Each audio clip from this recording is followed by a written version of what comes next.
enfermaient déjà leur propre énergie.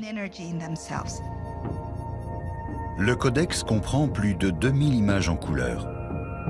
Pourtant, dans le dernier livre, il ne reste que 3 couleurs, comme dans l'illustration de la mort de Moctezuma. Pour en comprendre la raison, il faut revenir sur le récit de la chute de la capitale aztèque en 1521. Tlaolinki kokolistli huanchoyauki pan masewalme. Kinislapacho nanahuatl pan ininchayak, ininsontekon, ininchichihual. Yeka miakin mihke. Ayok huelke nehnemise, san motekatinemiaya pan tlapechtli. Les conquistadors ont apporté avec eux des armes plus mortelles que les fusils et les chevaux. Ils ont apporté des maladies. La variole, le typhus, la grippe, la diphtérie, la rougeole, la peste, ainsi que d'autres fléaux auxquels les peuples indigènes n'avaient jamais été exposés auparavant. Ces maladies se propagent à la vitesse de l'éclair, et en l'espace de 200 ans, 90% des Amérindiens disparaissent. La population passe alors de 100 millions à moins de 10 millions. C'est l'une des hécatombes les plus importantes de l'histoire de l'humanité, l'équivalent de la Première et de la Seconde Guerre mondiale réunies. Et tandis que les rédacteurs du Codex décrivent comment leurs ancêtres ont succombé aux maladies en 1521, voilà qu'ils sont frappés à leur tour par une nouvelle épidémie. Au moment où ils rédigent ces textes, en 1576, une autre épidémie apparaît. Personne ne sait ce que c'est, mais elle ne tue que les Amérindiens.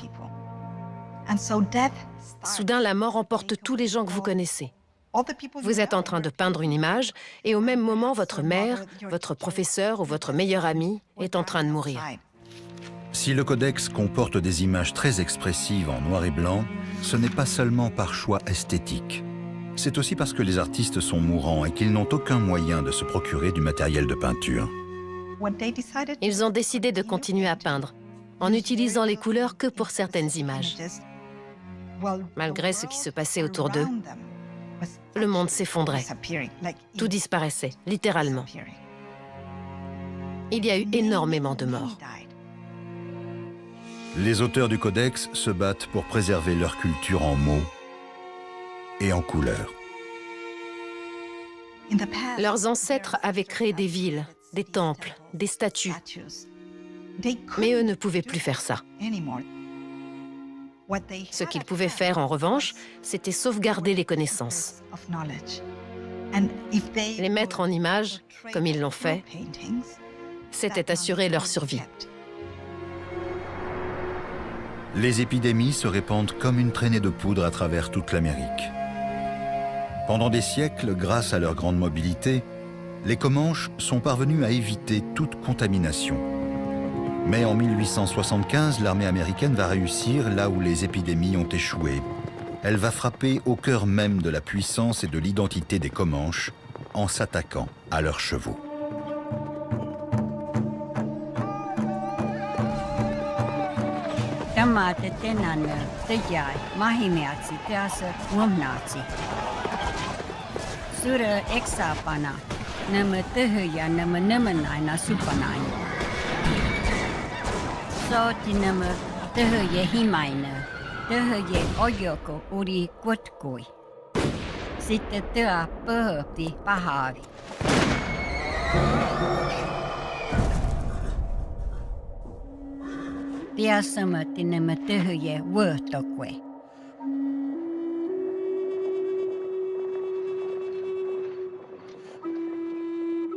Suite à ce carnage, Quanah Parker, le dernier chef Comanche libre, dépose les armes.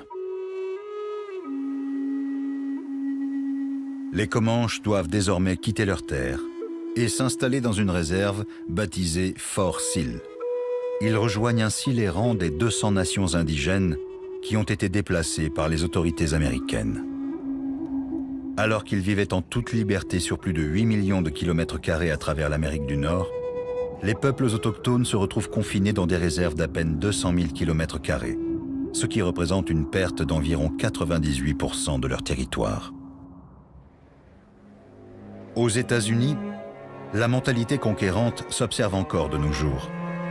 Le pays continue à confisquer des terres sacrées aux Amérindiens pour s'en approprier le pétrole, l'eau et les minéraux. Pas plus tard qu'en 2005, la Cour suprême s'est référée à la doctrine de la découverte du Vatican au XVe siècle pour justifier son refus d'accorder des droits fonciers au peuple Haudenosaunee ou Iroquois qui a fondé la première démocratie d'Amérique. Se servir de ça dans une cour de justice, pour nous, c'est tout l'inverse de la justice. Ils ont tout fait pour nous anéantir, complètement.